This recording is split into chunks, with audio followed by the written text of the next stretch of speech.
Hey guys, Wednesday morning devotion. We're considering the subject of Thy Kingdom Come, as Jesus spoke about the kingdom in the prayer that he taught his disciples in Matthew chapter 6, called the Lord's Prayer.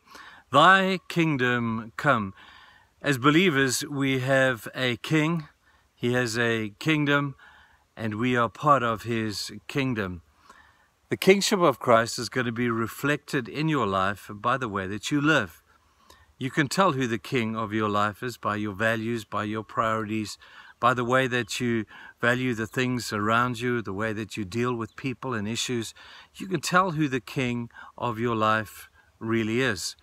But when Jesus spoke about the kingdom of God in Matthew, which he spoke often about, he was not talking about a man-made kingdom. And this is where Pontius Pilate got it all wrong. Remember where Jesus stood before Pontius Pilate, and Pontius Pilate says, hey, Jesus, they say, talking about the people out there, that you're a king. If you're a king, where is your kingdom? If you're a king, where are your soldiers? If you're a king, where is your army? And Jesus answered Pilate with these words and said, Pilate, you don't understand. My kingdom is not of this world. Now, we all know that he is the king of the kingdom, and one day he will rule on this earth. We all know that to be true. But right now, Satan rules this place. We've said that. But Christ is looking for the kingship of your heart, not the kingdom of a physical world.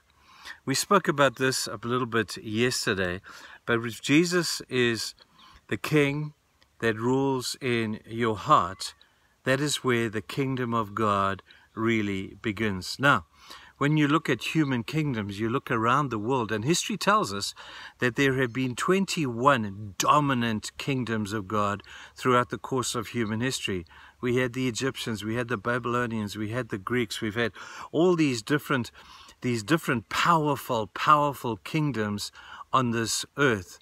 But the question we ask is, where are they now? There's been 21 of them.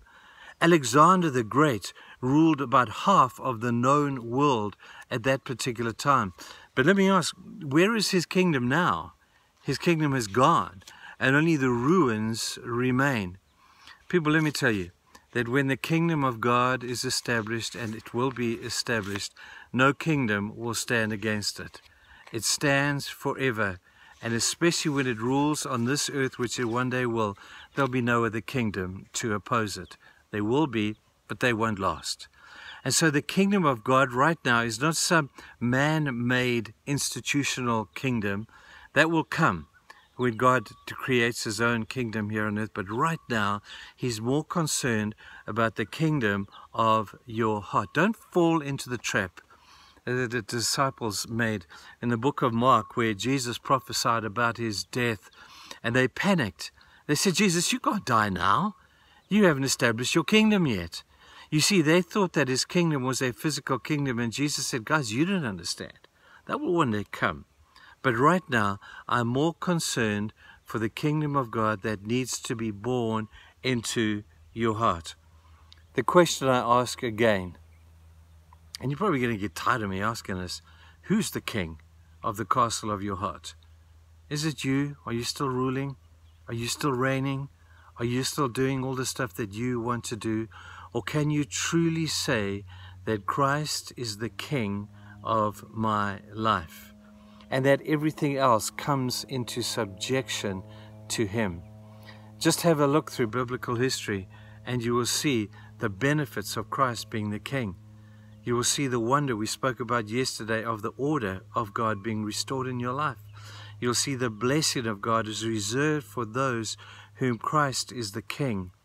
So many people pray and they want God to do stuff for them, and they want God to use them, and yet they're ruling their own lives. And when crisis happens, they try and fix the crisis instead of saying, this is not my kingdom. Christ is the king of my kingdom, and I will subject myself, and I will stand under his glory and under his kingship for the rest of my days. I'm going to be moving on from this theme a little bit tomorrow, but I need to ask you today, people, is he the king of the kingdom that is your heart? I really and truly hope that he is. Don't look for Christ in a physical kingdom yet, And as much as we strive to fix the world, we're never going to fix the world while there's a human king. The world is never going to be fixed. God has told us, work hard, live with compassion, strive against injustice, but we will never fix those things until the king is restored. And one day Jesus will be restored to that kingship, and he'll do the job for us.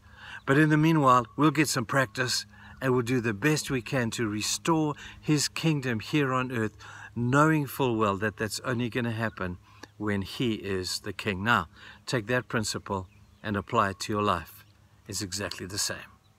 Have a great day, guys. See you tomorrow. Bye.